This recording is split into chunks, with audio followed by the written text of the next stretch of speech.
Film Fanatics.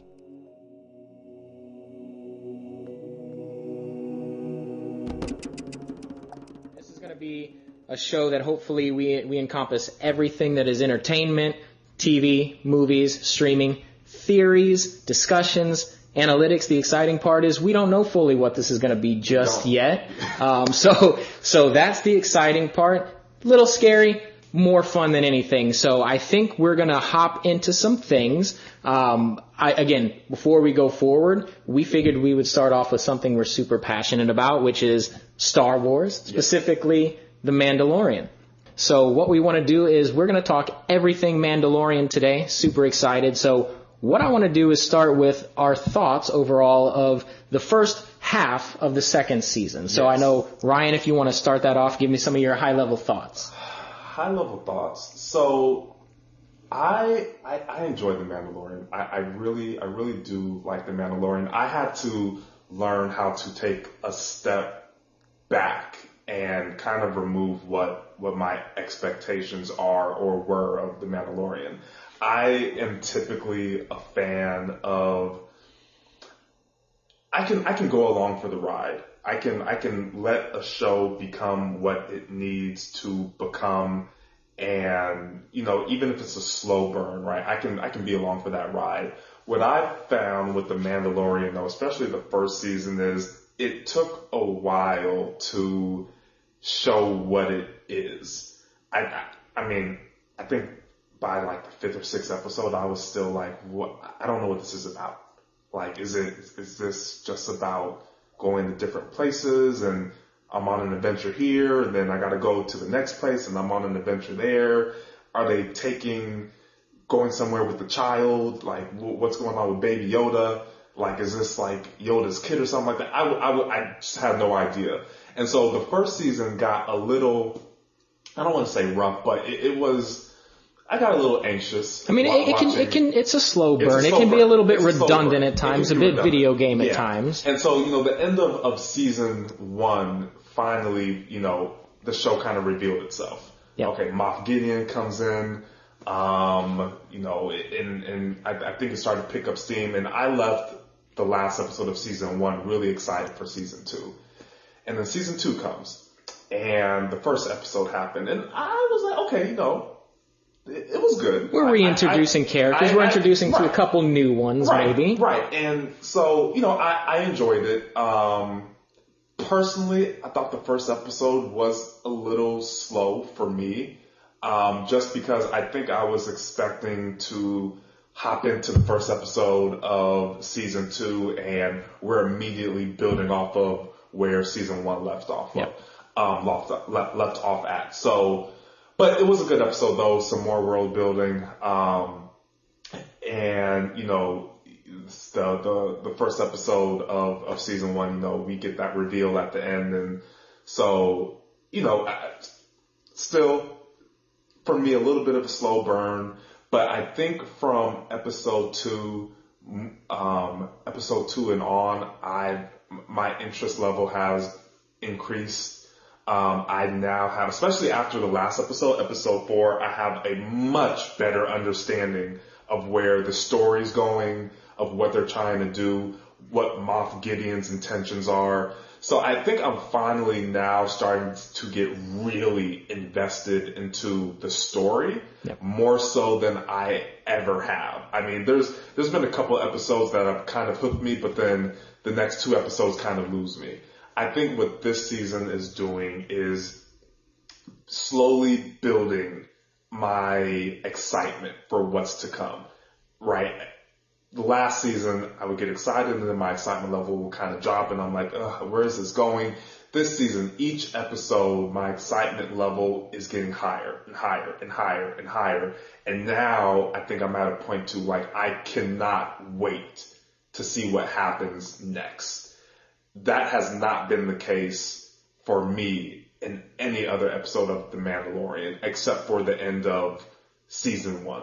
By that time, the season was already over. Yep. Now, every week, I'm looking forward to, what's going to happen next? What's going to happen next?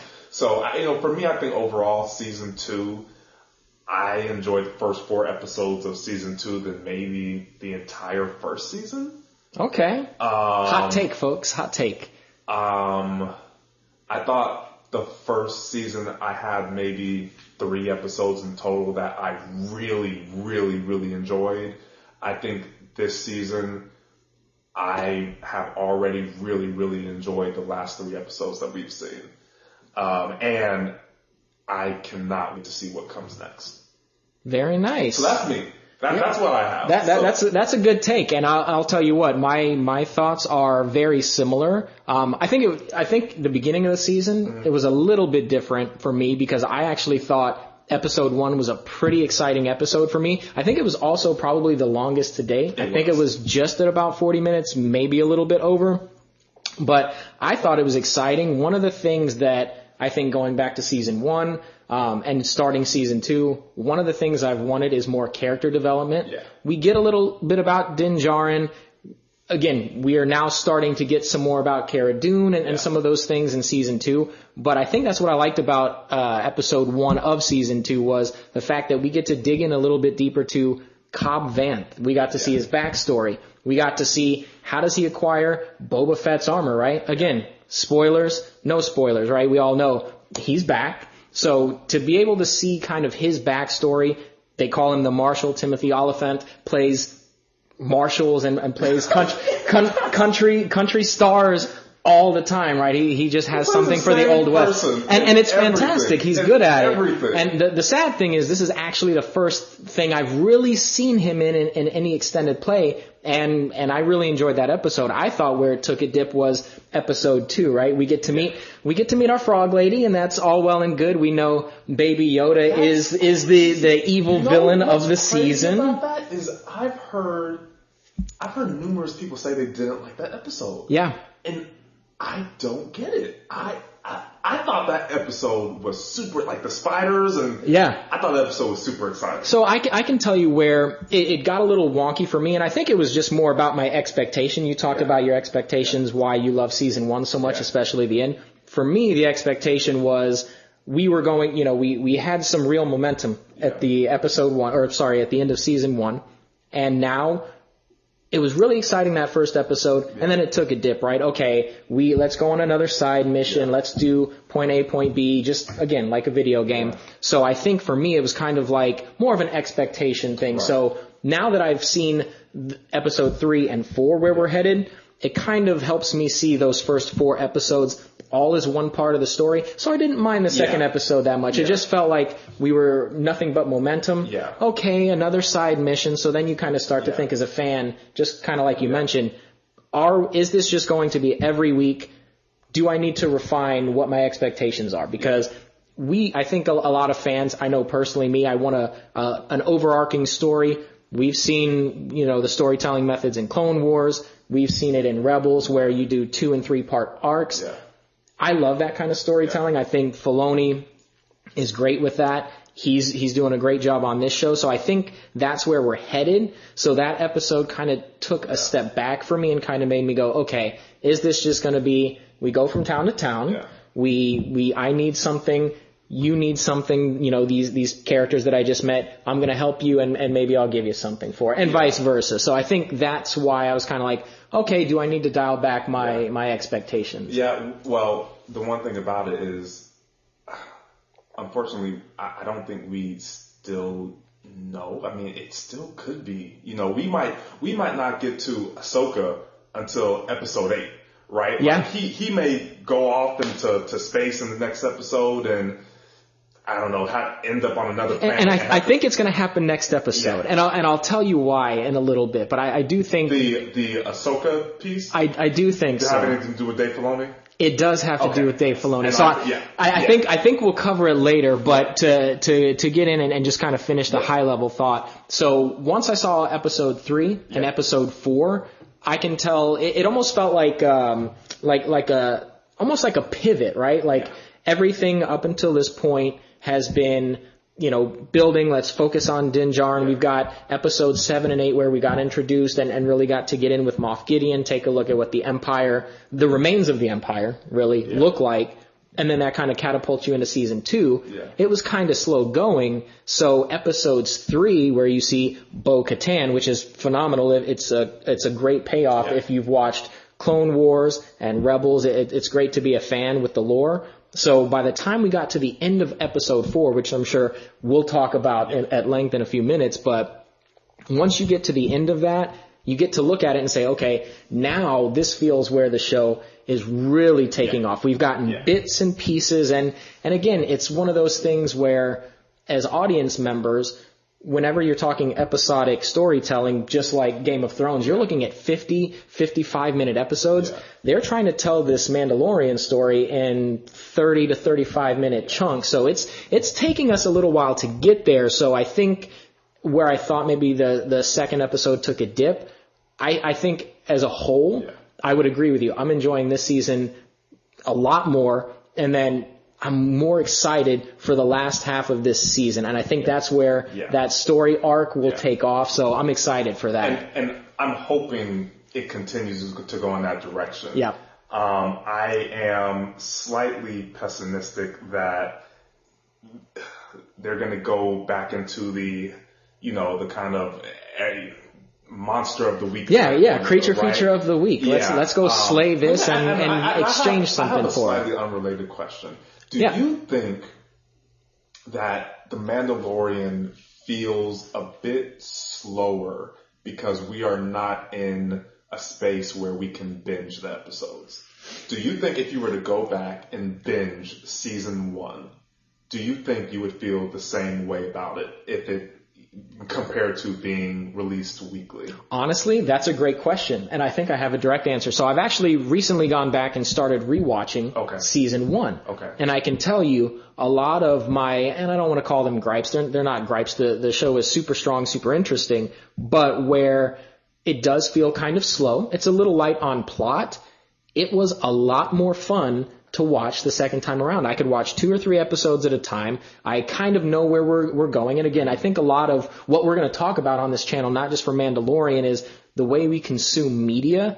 Expectation plays a huge factor as to whether we have payoff or, does something that I've built up in my head, will it deliver?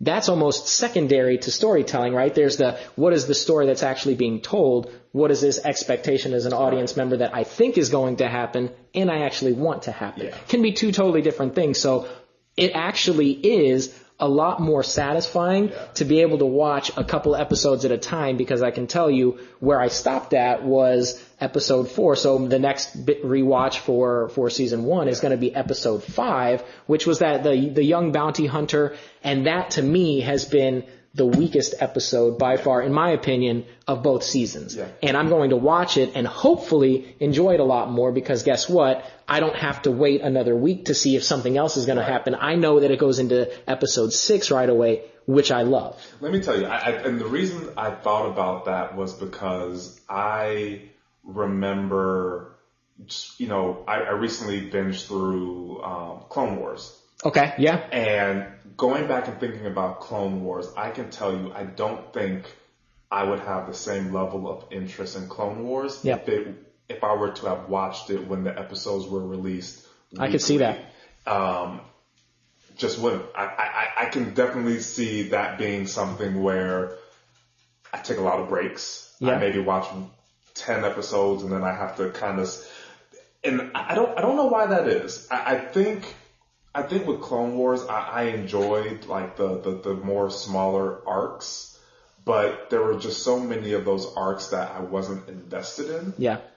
That I think could have potentially taken me out of the show. Well, and I think with the Mandalorian, with the first season, there were a lot of episodes that I wasn't as invested in that took me out in a similar manner. So. But I mean, as far as your points go, I think we're on the same page with season 2. I think it's exciting. I'm happy to see the direction that it's going. I think they finally have shared what the story is about. I know we'll get into more of that. But overall, though, I think it's excellent storytelling, and I think the biggest message for me is that Disney knows how to do good Star Wars when they let the storytellers tell the story. And I love that statement, and I feel like we can have an entire show on that at some point, which, spoiler alert, I think we just came up with another topic for another one of our shows. So. Because Disney does do a lot of right with Star Wars. Again, we'll get to all that, so I love that. So anything else as far as your high-level thoughts? Because I definitely want to dig into some of the specifics as to what are you digging about the season. What do you think, it's not landing? I know we talked a little bit about it, but what are some of those things that you liked the most? What are you digging the most this season? So something that I like and something that I don't like. And it's weird. I'm going to say something very weird. Star Wars fans, it's a love-hate, right? It's a compliment in one and then just something, a take-back in the next word. It's kind of one and the same. And this is something that I find that Disney does with Star Wars doesn't. Star Wars loves throwing stuff at people that they think they like. Yep. And Disney is infamous for doing this. Yep. And they did this with, I don't know if you saw Frozen 2, but they did this with Frozen 2. You did? I did. Okay. So you know how in Frozen 1 you had Olaf. And in the second movie, Disney essentially said, all Olaf all the time. You thought you liked Olaf in episode 1? You ain't seen nothing. So they pulled a Baby Groot. I felt the same way about Guardians of the Galaxy too. You like Baby Groot. He's gonna dance. Yeah. He's gonna open it with a dance. He's going to spend 5 minutes trying to look for this thing. Yeah. We're gonna spend 5 minutes. Yeah. Does he understand how to work this trigger? Does he not? So they pulled a Baby Groot. I feel like, and this may be a hot take, I feel like right now they don't know what to do with Baby Yoda. I feel like right now, and to some extent, I get it. Yep. I do get it to some extent. He's cute. He appeals to kids. Some funny moments. And let's be real, it's not just a kid thing at this point. I mean, we've got grown men wearing backpacks and Baby Yoda dolls. And again, we're not hating on that. Yeah. I'm a huge Baby Yoda fan, so he's just connecting with just about every. I mean, it might be the smartest thing that Disney Star Wars has ever done was introduce us to this character. They're infamous for they just know what people want to see. Yeah. But I feel like the cuteness factor has completely gone away from me this season. I would agree with you. The first season, when I first saw it, I was super intrigued. I was like, oh man, this is great. And now, in every scene, he's just exists to just be cute. Like, I almost feel like if you literally took Baby Yoda and you hid him for all of the episodes so far, it would not change how people felt. You're right. It's a hot take, folks. You found the first person who actually hates Baby Yoda. I don't hate him. You're not going Darth Baby Yoda for theory here? I like Baby Yoda. I just feel like he's just there doing nothing. Yeah. And, like we have not explored any more mythology with that character. We still don't know where he's come from. He's still not talking. He's eating. He's just eating. He's eating everything. He's eating. And I only need you to show me that once. I get it. Yeah. Okay. Now, I think what they may be trying to do is show maybe more character development with the Mandalorian himself, and now he is growing to Baby Yoda and is becoming a father figure and is becoming loving and caring. Which I think is a great story point to watch a Mandalorian. How do you raise a child as a Mandalorian? And that is my thing. I just don't care. Yeah. At this point, I just don't care. Fair enough. I just don't care. Right? And it's like, if you're going to include Baby Yoda at such a pivotal point in the story, then let's explore Baby Yoda. Yeah. Let's explore it. Like, let's talk. You know what I want to know? I want to know how, relatively speaking, and you are the Star Wars expert. Well, I appreciate that. How old is Yoda? Regular Yoda. Yoda is around 900 years old. Okay. How old is Baby Yoda? Baby Yoda is 50 years old, roughly. Okay, so relatively speaking, Baby Yoda is an adult. I would think so. So, I need answers. And here's the thing, and this is where you start going down those loopy theories, right? Who knows? Maybe they hit a point where you just turn 65. You turn retirement age. You turn 65. You go full on Baby Yoda to Jedi Master. The cool thing is we don't know how they age. We don't even know what the name of the species is yet. That's the thing. And we may never know. That's the thing. So it's like Baby Yoda is a character.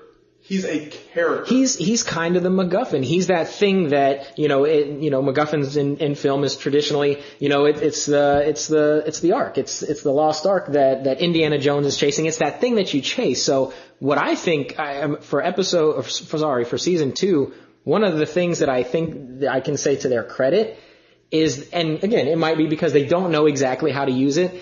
I'm glad they are not overusing Baby Yoda, because I would agree with you. I would agree that Baby Yoda, as cute as he is, we are going to buy some product with him we have already. That's perfectly fine. But one of the things I can say to Disney's credit is they are no longer shoving at us. They'll give the cute moments, but we are no longer focused around Yoda or Baby Yoda, because what I think is going to happen, and I'm excited, I think we're going to get those answers. Okay. And I think that's part of, for me, the exciting part, because again, if we don't get those answers, then I would agree, we're just looking at this Baby Yoda, isn't he so cute? As long as we get some answers, because again, that's something with us stubborn Star Wars fans, we love the lore. The lore is what makes Star Wars as a property so great. So getting to know all the details about Baby Yoda, or as much as we can, will hopefully be the payoff at some point. Hopefully this show goes 10 seasons, that as long as they can keep up the quality down the line. So I think they haven't Baby Grooted it quite yet, because they give him his little moment and then they kind of place him. I mean, even in this episode, he's no longer front and center. In episode 4, he's literally, hey, go hang out at a school. Mando's going to go have his mission, which I think is cool, because I like seeing those other characters, because let's be honest, right now there is nothing for Baby Yoda to do other than look cute, spit up his macaroons at the end of episode 4. He's a thrill seeker, so he spits up, but that's all we need him to do at this point now. And I think that's also what it is, right? Yeah. Like, you just have this character that is supposed to be so focal to the story that isn't doing anything. And so it's like, why is Baby Yoda even here? Again, you hear it, folks. He hates... First non-fan of Baby Yoda. I love Baby Yoda. Oh, the child. I love Baby Yoda. I just want to know, why is Baby Yoda here? Again, I think we are going in a direction to get those answers. Yeah. I am still hesitant, just with Disney, that, maybe we don't. I don't know. All I know is we are, how many episodes in? 12 episodes in? Yeah. And I don't know nothing about Baby Yoda. And you know what? Baby Yoda has been in every, let me ask you, Baby Yoda has been in every episode. Yeah. What do you know about Baby Yoda? He's cute. He uses the Force. He's 50 years old. He's ready for retirement. So that's all I got. So everything you know about Baby Yoda, right? Everything you know about Baby Yoda can be assumed from just watching the first episode. You see, I'll give you first 2 episodes. Once we see him use the Force on the Mudhorn, we're done as far as what we need to know about Baby Yoda. I saw the first episode, and the first thing that came to my mind is, literally, right or wrong, crazy take or hot. I saw Baby Yoda, or my mind immediately went to, it's Yoda's baby.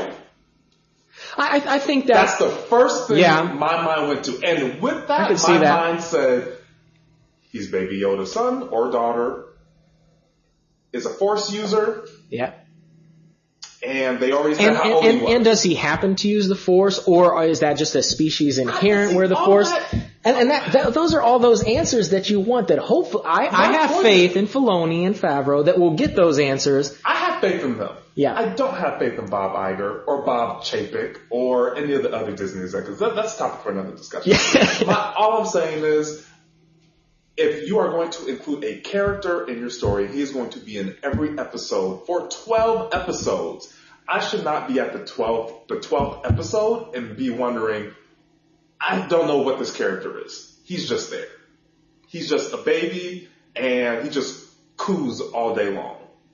And I can hear the cha-ching in Disney's bank account as we speak. It feels like I can. Let me tell you something. How do you say it? Macaron? Is that the correct? Yes. I can. Macaron for our French viewers. I can see a toy coming out tomorrow with Baby Yoda with blue stuff coming down to space. And millions of dollars will be purchased in the first 8 hours. And that's it. So that's my first general thought about things are like every time I see Baby Yoda come on screen, I'm just like, okay, can we just get back to the Mandalorian, because you're not about to explore anything with Baby Yoda, and I'm not getting any answers this episode. And honestly, because I don't have those episodes, and I'm fine with it. I don't care. That's the funny part. I think I'm fine. Other than things I don't like, there's not that much. I like I said, I think at the beginning of the season I was very pessimistic because I just fell into that trap of this is just going to be a monster of the week type show. And I think there's also a hint too of this show feels so good. Is it too good to be true? Is it really going to be able to sustain the quality? I mean, whenever you talk about cinematography, I mean, every episode every week is basically a little 30 to 35 minute movie. It's such great quality. You start to wonder, is this was it a fluke? I think I have another hot take. Oh, hot take. Gina Carrero, that's her name? Gina Carano, I think. But yeah. Gina Carano? Yep, Cara Dune. I don't like her.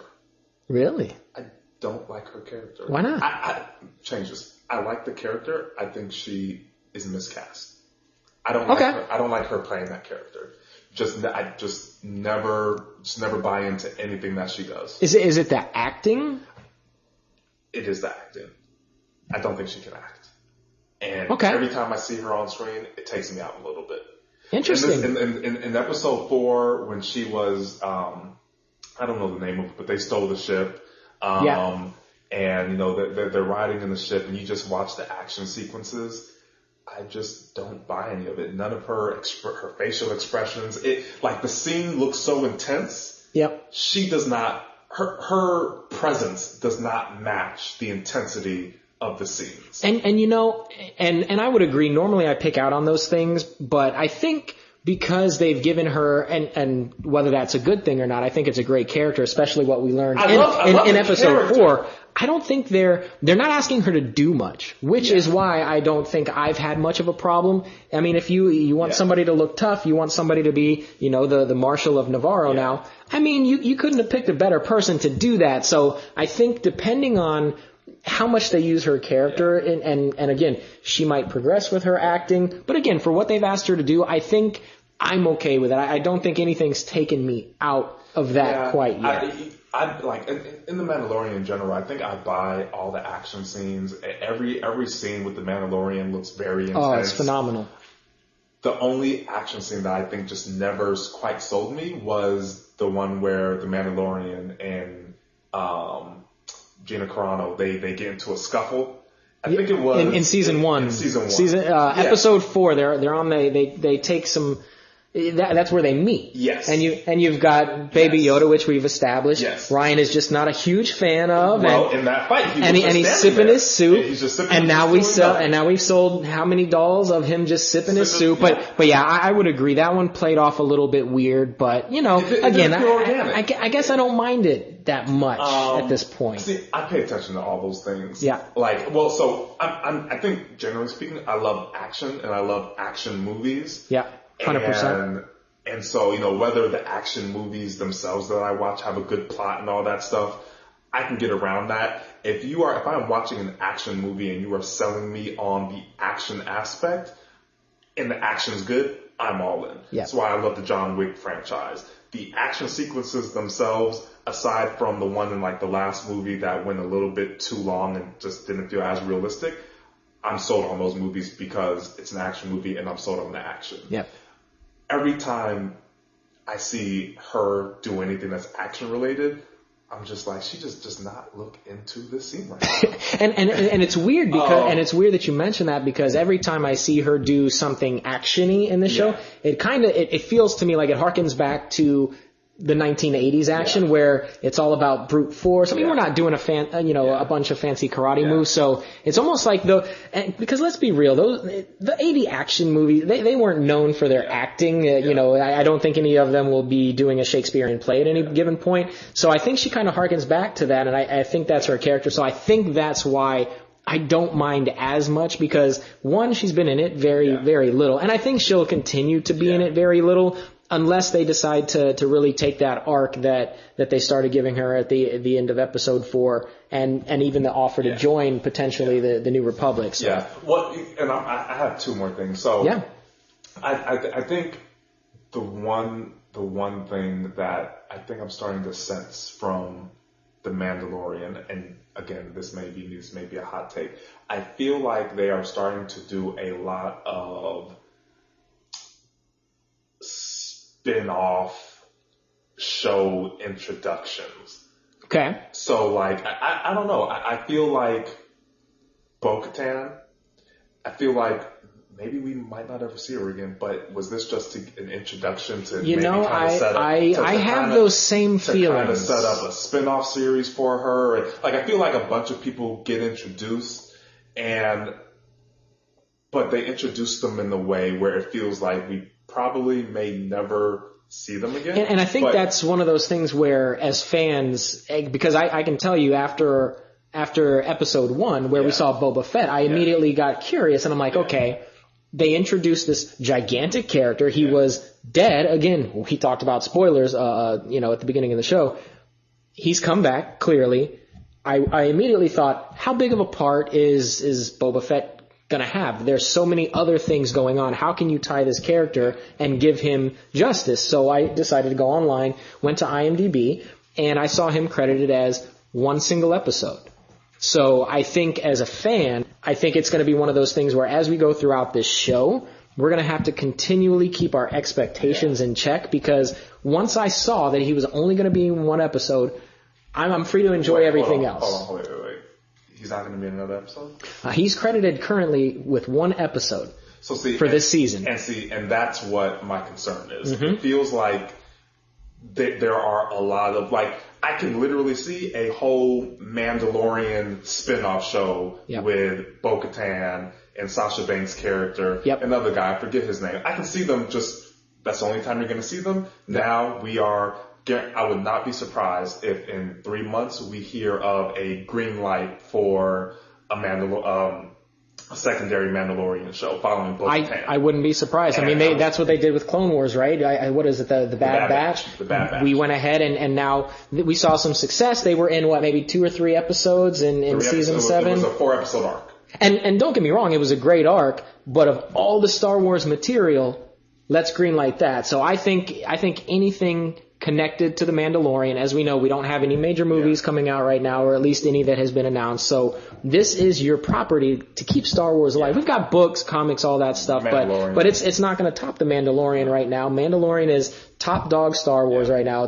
I think it was greenlit for season 3 and 4 already. Yeah. So you already know that they're working on this. So what I'm hoping, they sprinkle these characters in. I hope we will revisit that. And one of the things that I won't get too far ahead, but I have a feeling that is what is going to happen to Ahsoka Tano. So again, I am trying to keep my expectations in check, because it's one of my favorite characters from Star Wars. And I don't think she's going to be used all that much, but I think she will be used enough, because why go to the extent to cast Rosario Dawson, a well-known actress, to come in for 5 minutes of fan service and then leave. So that's my take. So that was my only other kind of gripe, is that a lot of I just felt like, I don't know, I just kind of knowing the show itself, how characters kind of pop in for an episode and then you never really see them again. Yeah. It just feels like there's just a lot of these characters are coming in to just set up spin-off series. Yeah. The only other thing, I wish the show was longer. And to be honest, that is, there's plenty to talk about. We could nitpick all day, but that is legitimately now that I've seen the first 4 episodes, again, we might be having a different conversation if we were doing this show after only the first 2 episodes. But with all 4, my only gripe is that it's not the length of Game of Thrones. My only gripe is I don't get to see 50 minutes to 60 minutes a week of all this. I think, but again, if I were them, if you look at the quality of the show, that would be very hard to pull off as far in terms of budget, CGI, turnaround time. Yeah, they're doing some really cool state-of-the-art stuff to keep costs down and to make everything look realistic, practical effects. But so that's one of those things that, again, as a fan, it keeps me in check, because I think it's a good thing if the worst we can say about season 2 right now is, give me more. We want more. Yeah. Oh, no. So I think that's great. In all my gripes, they're nitpicky. But like the one that I think would resonate with people the most is definitely short episodes. Yeah. I mean, 35-minute episodes, but with credits, you're really looking at 30 minutes. We've just talk about how we consume media. We've just gotten so used to getting 1 hour long episodes that you can binge at one time. I mean, you're sitting down binging 10 hours of content. Yeah. And with this, you have to really take it in 30 minutes in a week, which is not bad. Just the way I'm used to things. But on that note, I mean, what is that really the only thing that you didn't like? I'll tell you, that's the only thing that I really didn't like. And again, knowing how episode 2 fits into all 4 episodes, to me, this is a super solid season. The things that it's doing really well right now, I feel like we might be having a completely different conversation at the end of the season, because it's almost like it's got me dealing with, or it's got me kind of putting up with the creature feature of the week long enough, because at some point, or at least again, that's the hope. There's no promise that we're actually going to get a payoff, but it feels like it's going to start getting bigger into that episodic storytelling, where more characters are introduced. You dive into the ones that are already introduced and actually get to learn about them. You get these 2 or 3 or 4 part stories, as opposed to just, that 1 30-minute show up to your western town, help you kill the creature or the villains for the week, exchange something, and you take the Razor Crest and you go to the next planet. So it's starting to feel finally like we are getting introduced to that story. And, again, one of the things that Star Wars fans are notorious for, myself included, we've had many off-air conversations about this. The difference between Star Wars and so many other properties is the lore. We, as Star Wars fans, we love the story, and I think that's a lot of the gripes about episodes 7 through 9 is whatever your opinion of those movies are. I think we all were hoping for a little bit more lore. And again, that might be a selfish thing as a Star Wars fan. I mean, we get a little bit of it, but we love consuming Star Wars so much. The lore is really the difference between what makes that property so intriguing to fans, right? Yeah. So I think now that we are finally getting to it, so I'm going to go right into the end of episode 4 right now. Whenever we get that reveal of Moff Gideon and the Dr. Pershing, of what the true intention is. Again, piece by piece, we still don't know fully, but we know they want to take the child. Yeah. And they introduced a laboratory where you've got clones floating around potentially. We don't fully know about that. We're looking at, troopers. We don't know what their intention is. Are they robots? Are they potentially going to be Force users? I feel like that's a whole other video in and of itself as well. So, I don't have any gripes this season because of the potential that was introduced in episode 3 and 4. So again, depending on how it's delivered for the rest of the season, we might be having a different conversation in 4 weeks, or you might say they set it up in episode 3 and 4. They really knocked it out of the park. Can't wait till season 3. I'm hoping for that latter, but you never know. So, and you mentioned something, and I think let's get into some of our favorite moments. Yeah, absolutely. And so, one of the things you mentioned was the Dr. Pershing. Yes. Is that saying that right? So yes. When they go into the laboratory in episode 4, and so I want to get your take on this, because I have a theory, just based on what I saw, and I could be going crazy. And you might. So we'll see what this theory sounds like. I might. Over, under, I'm an over, under kind of guy. Okay. Over, under 60%. That the thing we see in the glass tanks are them trying to clone Snoke? I'm going to go over.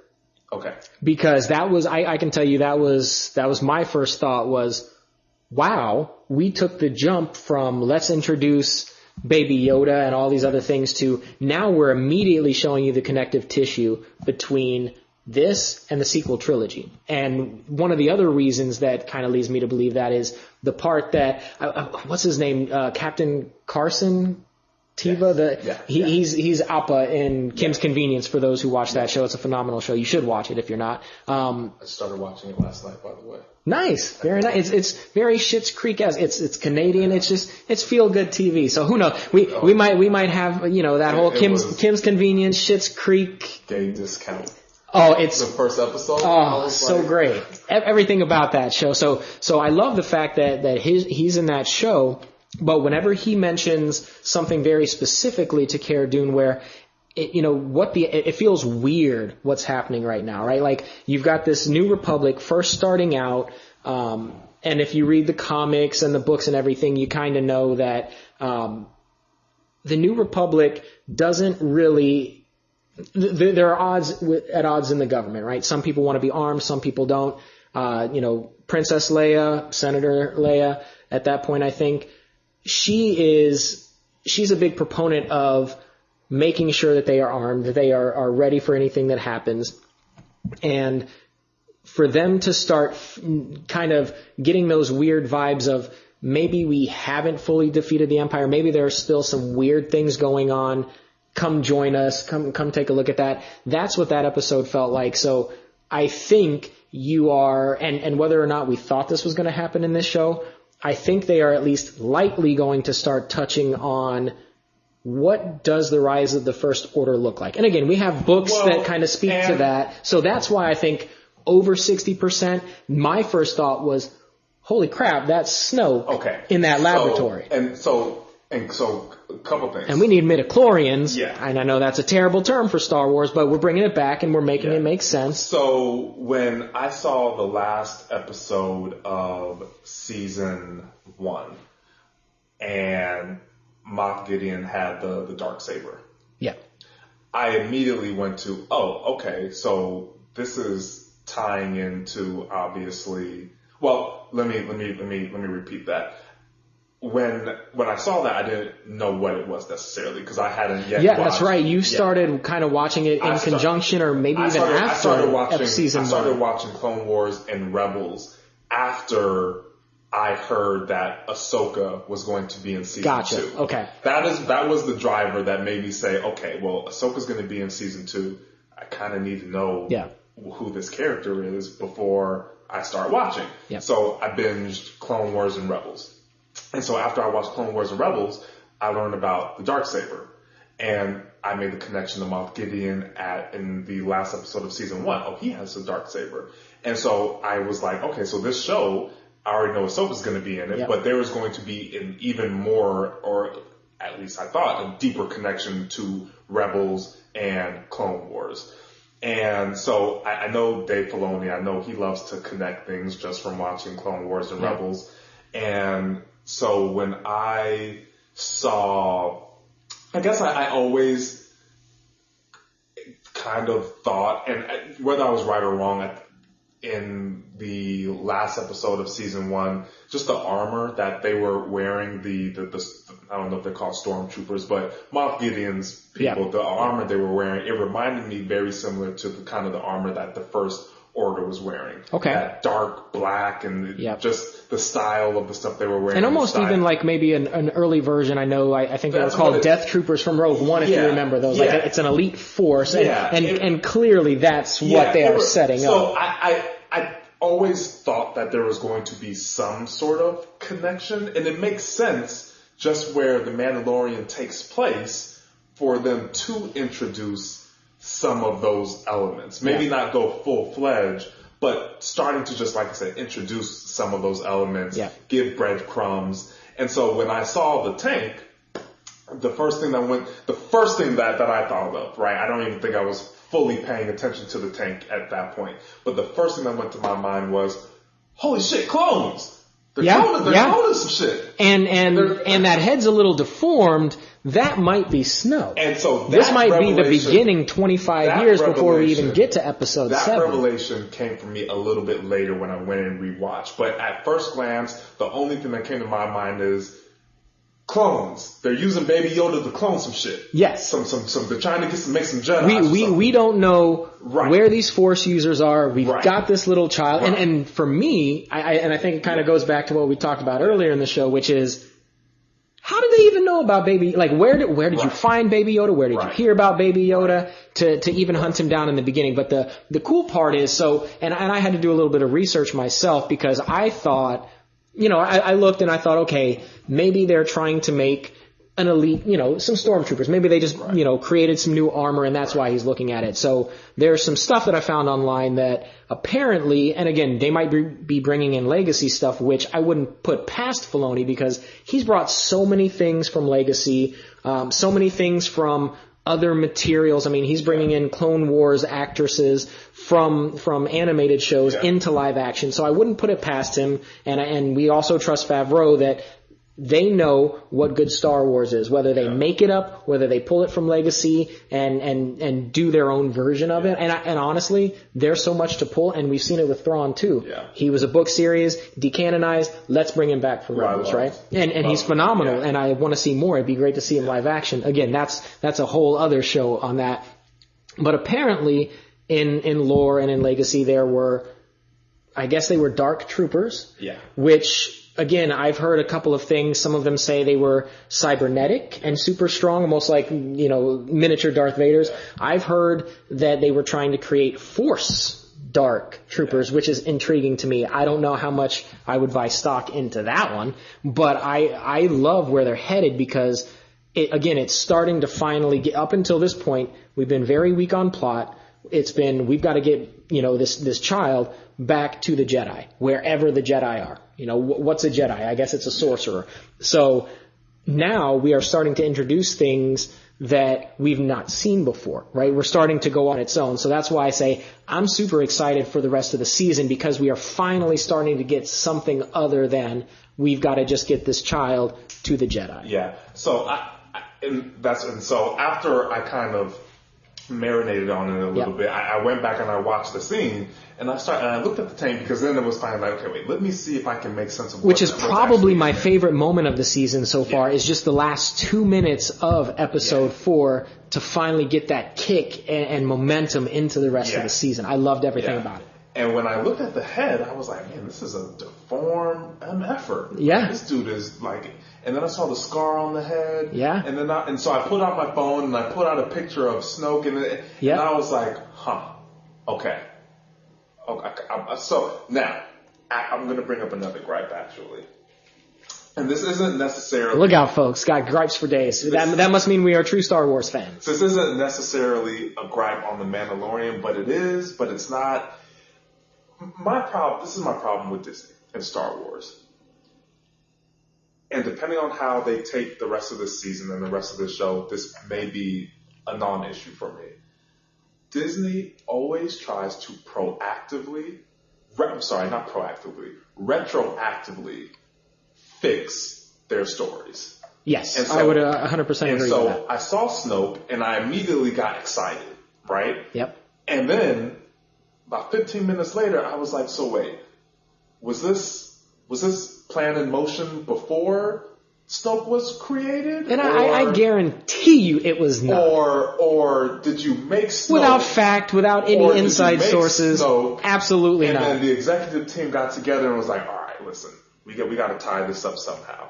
Let's, Mandalorian, yeah. We all know that episode 9, bringing back the Emperor, was not the plan, right? At least originally. Again, this is a couple of guys talking on a show. I just want to know, at the end of season 1 of The Mandalorian, was the plan, we are going to introduce Snoke in season 2? Was that, because when did... I would say that question is a little bit different than at the beginning of like the inception of the entire show. I think it was probably their plan. I mean, you figure they probably had at least the first 2 seasons scripted. Because if you look at what Filoni did, and this is something I've talked to just about everybody, our perception, or again, I'll only speak for myself right now, my perception of the prequels are completely different so far removed, and with the inclusion of 7 seasons of the Clone Wars, right? Filoni is I was going to say infamous, but he's famous for doing this, and he does it really well, of being able to break things out and give context to what's happening. I mean, all of Clone Wars takes, aside from the last season, it actually gets into episode 3, takes place just between episode 2 and 3. We introduce brand new characters, brand new events. So it would not surprise me that although I didn't expect The Mandalorian to be, I'm not going to call it a prequel, but maybe just something around setting up the beginning of potentially the things that happen in the sequel trilogy, right? Because, and again, he's really good at it. We've seen very little material. There's been a couple of books, there's been some comics, but there have been, aside from the fact that Snoke was a clone and it was actually the Emperor this whole time, which again, I think we could all agree probably was not the plan from the beginning. I think Filoni and Favreau said, let's see if we can somehow make all this make sense, because we've had very little context, whenever you talk movies, and I won't go too far down that rabbit hole, but from the time you see the defeat of the Empire in Return of the Jedi and the beginning of Episode 7, roughly 30 years have passed, and you are not, nothing is explained, at least in movie, a little bit in books, which I've got into, but if you're a casual moviegoer or even serious about Star Wars, but you've just never went ahead and got into the comics and the books, there's a 30-year gap of what the hell happened, because the Empire is defeated, Luke's talking to the Force Ghost, life is great, he's going to talk to his Force father for the rest of his life, to we've got this exact same regime, they look a little bit different, they go by the First Order instead of the Empire. How in the hell did all of this happen? There's still so much fertile ground to explore, and while we have uneasy feelings about it, if this show does go into that territory and can do it right, we might be looking at episodes 7 through 9, as tough as that is for me to imagine, in a completely different light in 10 years, if we actually understand and can buy into the fact that the bringing back the Emperor was a thing. Let's get Snoke. He was planned all along. So I think this could be the beginning of that, or it could just be a couple of nerds talking about it, and it's not even Snoke in there, and it's completely something different. I don't mind. That's a normal thing, right? Like this isn't like a far-fetched thing that we're going to tell this story. Yeah. We'll come out with a movie. There's going to be a 10-year gap, and then 5 years down the line, let's make another movie that fills in that gap. Yeah. I don't have any problem with that when it's strategic. There's like maybe even just talked about in the room, right? Like, listen, we're going to do this, we're going to do this, and sometime down the line there will be room to tell that story in the middle of what happened. Right now is just not that time. I don't mind that. What I mind is Star Wars coming out with Episode 9, people being pissed, and a week later they come out with a novelization that tries to fix what couldn't be. You mean to tell me not everybody tuned in to a Fortnite video game to see the announcement of the Emperor returning? Come on, Star Wars. That's what my problem is, right? Like Dave Filoni, I have no gripes with Clone Wars. Yeah. It was right, like Lucas, which Lucas was involved in. So again, say what you want about his prequels. He at least helped kind of get the ball rolling to get that started. I, to a certain extent, like the prequels. Not gonna lie. Yeah. To a certain extent, there is a charm to them. And have you watched Episode 3 after Clone Wars and Rebels? Or let's just say after Clone Wars. I know you recently watched. I have not gone back and watched it. I think you should, and that's just a quick side note. I did that. I rewatched Clone Wars right a little bit before you. I think you might have finished it before me rewatching it. But then I went straight into Episode 3, and it hit completely different. Yeah. So I think you owe it to yourself to go in. I'll check it out. But I would agree with everything. I don't mind Clone Wars, right? Like Lucas told the story he wanted to tell. Yeah. He brought Dave Filoni in. Dave Filoni, this is what I want to do. Yep. Dave Filoni executed on that. It worked well. There's a difference between doing that and doing it well. Yep. And then coming out with 9. totally missing the ball on it. Yep. And then let's just quietly throw out a book, and we'll just say it was kind of. Do you think they'll buy that Emperor was actually a clone and Snoke was a clone, and that's why he got taken out so far and he's deformed because he can't hold all of those midi-chlorians? Right. Yeah. That is what I don't like. So while I don't mind them exploring Snoke, I think it makes sense in the time period to explore it. I think it makes sense to explore the creation of the First Order. I think all that makes sense. And I'm excited to watch it. I'm hoping that it fills in holes and provides more depth. At the same time, from a, executive, more overarching, creative vision territory, so to speak, it bothers me that Star Wars finds themselves doing this. Because while I am looking forward to them telling this story, it bothers me in the back of my mind knowing, they're only kind of doing it for this story because, we've got to cover our tracks. We might have made a few missteps. Let's do something about that. Right?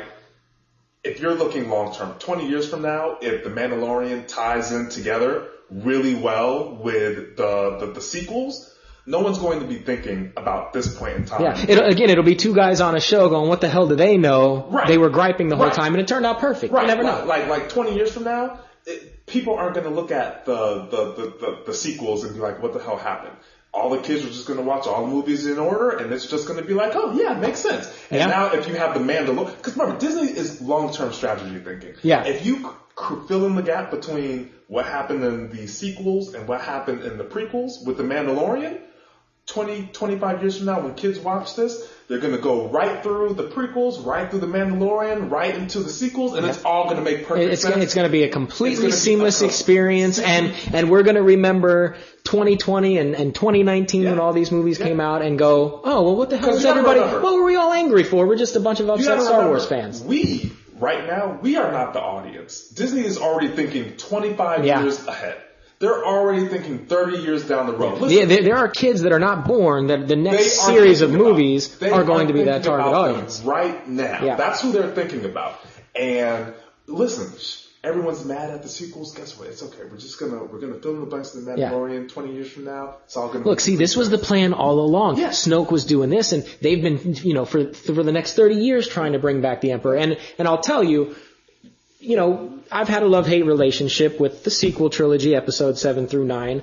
I like it, then I hate it, then I love it, then I hate it. So for me, seeing potentially Snoke show up and the early stages of what happened in the sequel trilogy in The Mandalorian, if you would have told me a year and a half ago that's what it's going to cover, I would have said, I don't want to see that. Just make it about Mandalorian. Let them go crazy on giving us some more Rebel stuff. But knowing who's in charge, right? It hit a little bit different this week for me seeing it, and I actually went, you know what?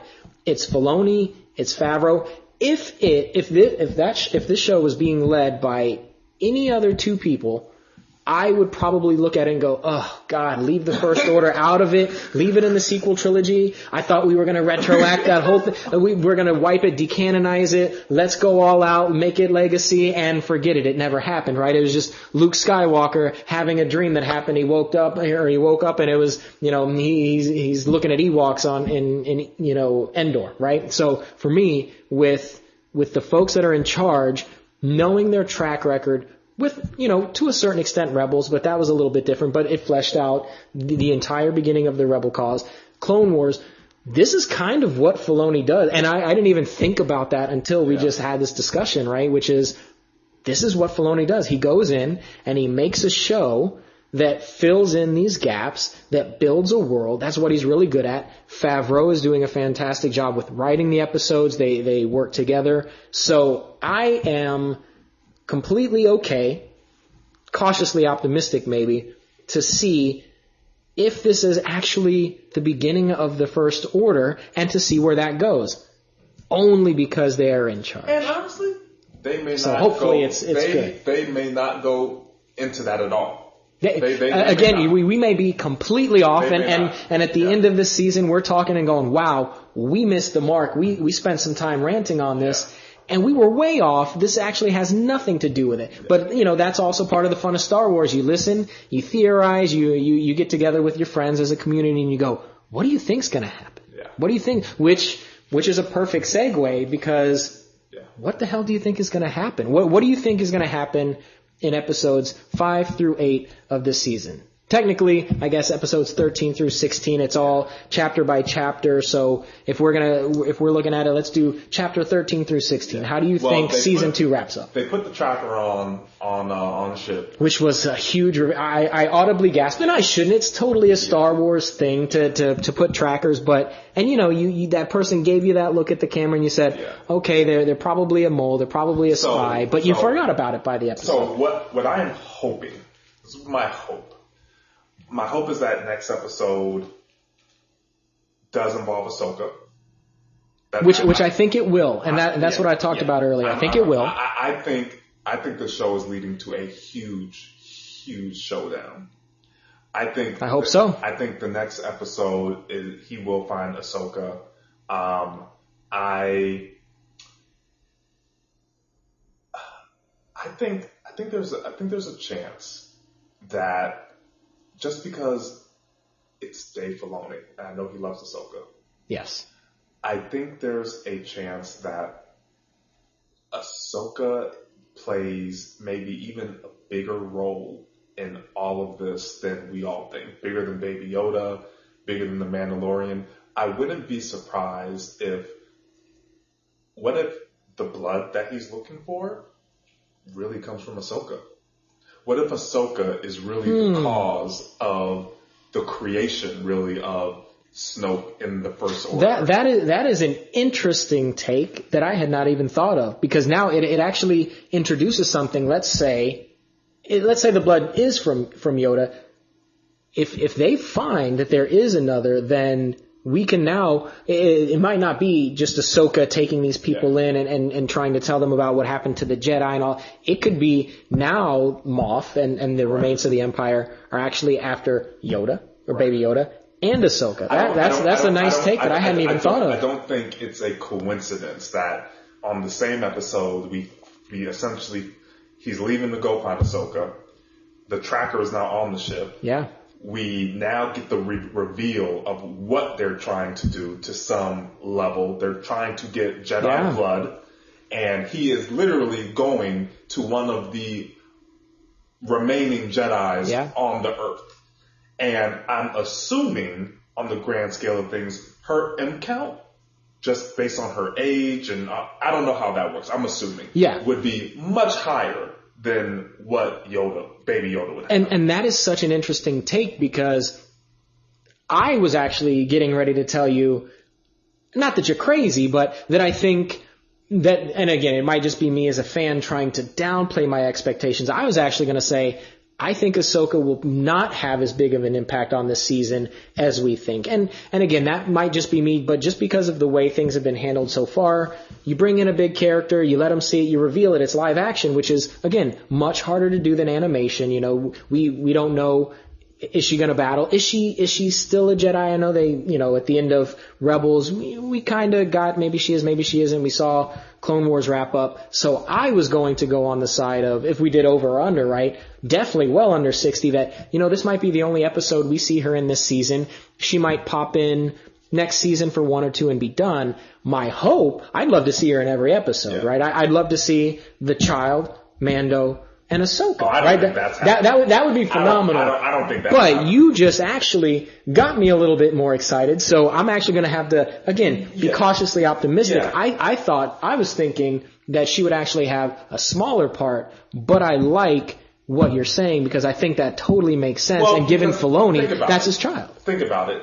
Filoni loves Ahsoka, and what I've seen, and don't we all? And what I've seen in Rebels and Clone Wars, he also loves giving people their, I don't know the right way to say this, he lets people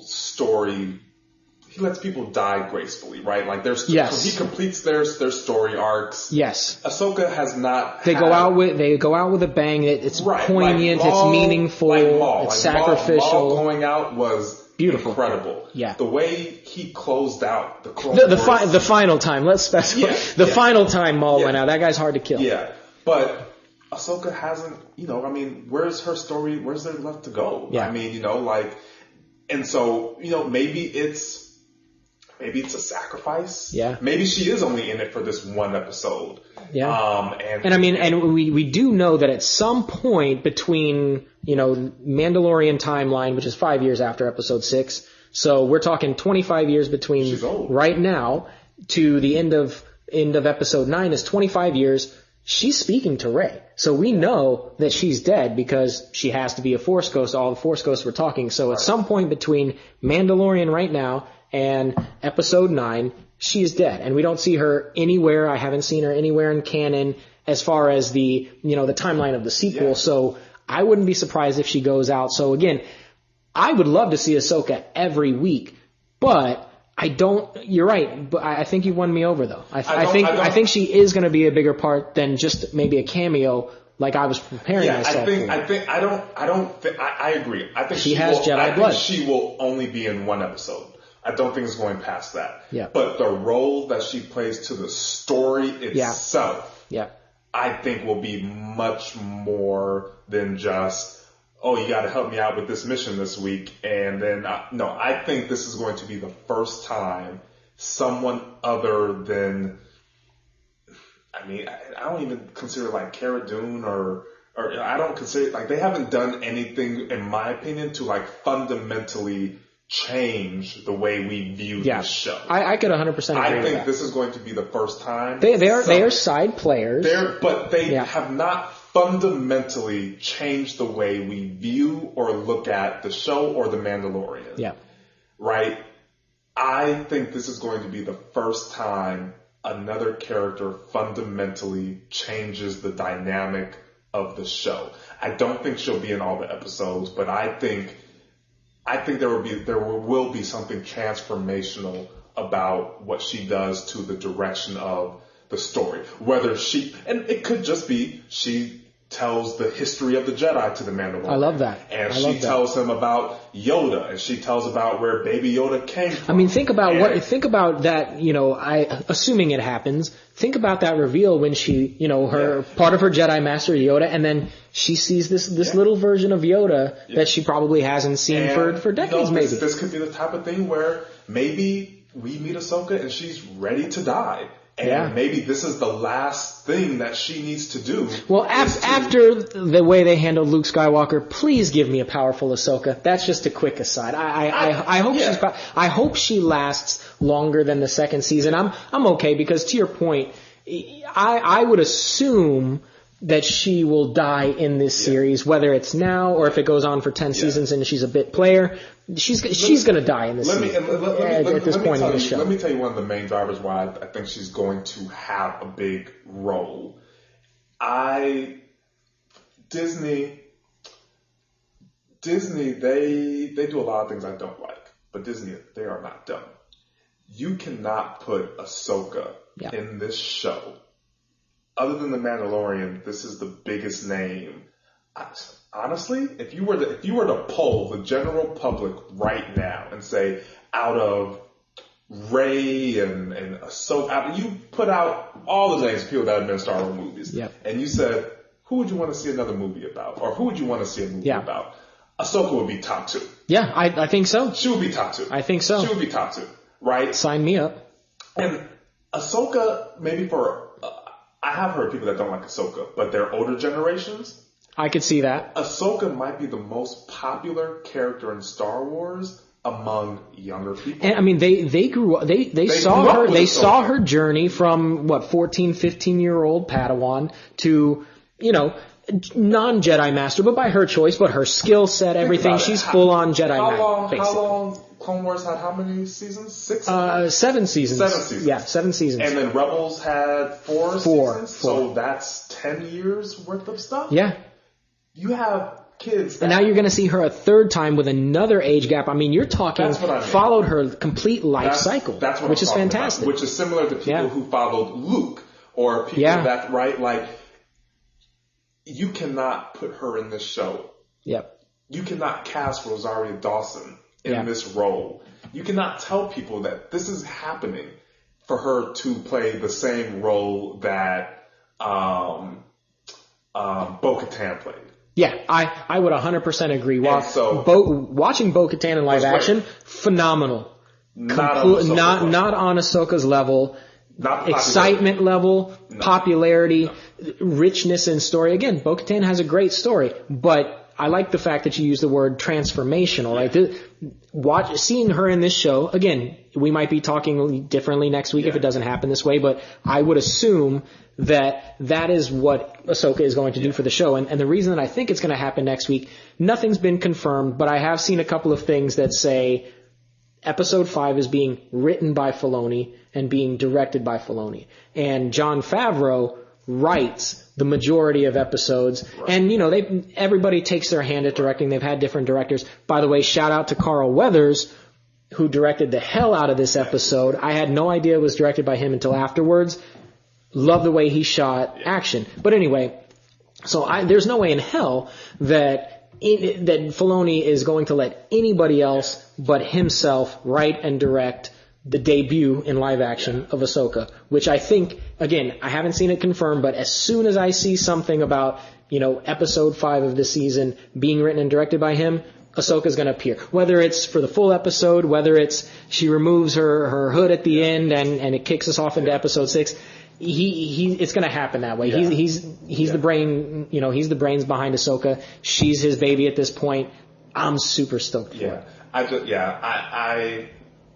I said, I don't think she's going to be in a bunch of episodes. I think she may, if she does continue to live and she doesn't die, she may appear in maybe one episode a season or something like that, just because that is the structure they have laid with this show. Yep. It's very much just about the Mandalorian and Baby Yoda. Everyone else, they're kind of side players. Yep. But the introduction of Ahsoka, like I said, I feel like every show needs something to happen that pushes the narrative forward. They're not stupid, right? They know that after a while, okay, we got to do something. We need to. And I think they're getting better too at learning what Star Wars is as they go. I think they're kind of learning what Star Wars means. You can't just put a lightsaber in somebody's hand and call it Star Wars, right? They're learning, and I think Filoni and Favreau, again, maybe I give them too much credit, but I think they are kind of, especially Filoni, I think they are kind of teaching what Star Wars is about with Season 7 of Clone Wars and how quickly Mandalorian has hit culture. Because you've had 3 movies with the sequels that have not hit the culture like Mandalorian. And again, we know your love-hate with Baby Yoda. They have hit this pop culture hard. You've got non-Star Wars fans who tune into Disney Plus to Mandalorian, and they've never seen a movie. I've talked to them a few, and they love it. So this is hitting so many different demographics that it's really exciting to see where it's going to go. I think the one thing too about Ahsoka's character is that, the last place we really saw her, she was very much in despair, maybe too strong of a word, but she was just in a place of, a lot of confusion. You know, like I think the way Rebels and kind of played it was she knew something happened to Anakin, but she almost knew he was Darth Vader, but didn't really want to believe it. I mean, having your master commit galaxy-wide genocide could probably have an effect on a person. She would confirm that, shit, no, that's Darth Vader. Yeah. It kind of rocked her world. Yeah. And we really don't know how she's dealt with that. Yeah. Right? Like, think about Rebels, they get in the battle and Ezra goes and saves her, but we have not really seen her cope with the fact that this person she was so close with is a mass murderer. Yeah. And so we don't know what mental state she's going to be in when he finds her. And I think for me, it's the exciting part is who knows, once we finally see her, who knows what version of Ahsoka we're going to get. Yeah. And I think as a storyteller, it's probably exciting for them as an audience member who, again, if you've never done anything with Star Wars, you're a casual fan, you tune in, you'll say, oh, who's this person with orange makeup, right? Like, oh, they must be big to the story. And if she does some badass things, wow, she's powerful in the Force. But if you're a Star Wars fan who knows the lore, who's grown up, who follows all these shows, you're going to go, wow, this moment of seeing Ahsoka in live action is crazy. I wonder what she's like. Right. And that's exciting. So I hope we get to pay off. Yeah. So I think that's the general direction I'm at. I think we're gonna see Ahsoka. I think she's gonna have, like I said, I don't think she'll necessarily have tons of airtime in the series, but I think she's going to be integral to the story. I mean, you think about it, she's the one that has all of the knowledge about everything. Yeah. And in this timeline, you're right. Beside, we've got Leia working with the New Republic. Han, I believe he's still at this point. I don't think everything that's happened with Ben Solo. I think he's roughly around 5 years old. They haven't had their falling out yet, so he's still doing New Republic stuff. And we know Luke, again, very little, at least in decanonized stuff. He went out and he's looking at artifacts, trying to seek knowledge in the galaxy to restart a new order. Who can you have transform the show? She's the big piece. And the fact that we're going to get her live action and they're actually going to do that gives me belief that says, wow, anything's on the table in this show. Where season 1, again, creature feature of the week, Western. Now this could go anywhere, which is why I think I'm so excited midpoint. The one thing that I love about Ahsoka's character and why I'm so happy that they're bringing her on is that she brings something to Star Wars that no other Jedi character to date can bring, which is 2 perspectives. Yeah. Ahsoka understands what it's like to be a Jedi and be in the Order, to live by those principles. But she also, what's funny, she has the very same mindset right now that they displayed Yoda having in The Last Jedi about all those books, page turners. Yeah. That's the realization that Yoda came to. Yoda finally came to the realization that being a Jedi ain't all that. We're kind of dumb sometimes. Yeah. Ahsoka knows that now. Yep. Now she already is essentially one of the most knowledgeable people about the Jedi because she sees both the good and the bad. She sees that. She knows. She can tell you this is what's good about it. And they're kind of hypocrites in this arena. Yeah. She has the benefit of kind of living as the insider and the outsider, doing her own thing. While, sometimes I do my Jedi business. Sometimes I just don't understand why the Jedi do what they do. Yeah, and in a lot of ways, she may be one of the wisest Jedis to ever live just because of that. Yeah. And so, she is essentially the knowledge base she is the entry point for Jedis in this show. So, once they meet her, there's just so many different directions that it could go in. They could try to get her blood. It could be a showdown with the Dark Troopers and Ahsoka, and we may see some badass. That would be amazing. That would be amazing. Maybe she takes in Baby Yoda and she trains him, and that, it's really can go in any direction at this point. So that's really all I got. That's my big revelation. I do think that somehow they're going to track Baby Yoda to Ahsoka. They're going to be like, oh shit, we got 2 of them now. Yeah. Okay, well, we need to get I could 100% see that happening. And again, the fact that there are so few Jedis out there, and the fact that their sole purpose of this lab is we are looking for midichlorians, we are looking for Jedi blood, we are trying to, again, we're assuming right now, resurrect an emperor, we are potentially trying to fuel some super soldiers. So there's a lot going on. I think you won me over with how big of an impact Ahsoka's character, whether she's in it a lot or not, the impact of the character is probably going to be felt not only through the rest of Mandalorian, but completely recontextualizes potentially all of the material that she's ever been in the next 10 to 20 years. Yeah, I agree. Wow. So I think that's a perfect wind down for the show. We did a little bit of analysis, a little bit of look ahead. So I think I'm definitely looking forward to the rest of this season. I think we are probably going to try and do recaps. We probably won't wait until the end of the season for the next show. We're probably going to try to recap it after each episode. So again, one of the things I'm going to keep in mind as the fan is the ups and the downs, right? I have faith of where we're going. So until you really kind of start to drop the ball, I'm all in on Mandalorian. And again, knowing it's a slow burn, it might be another slow burn next week, or it might be another high point and a slow burn episode 6. We never know. So I think I'm pretty excited for it. Yeah, so hopefully you guys enjoyed it. Yeah, I'm excited too. And can't wait for the next episode, see where this is going. So, all right, perfect. Thank you all for tuning in. Yeah, we appreciate it. We'll catch you next time. All right, thank you.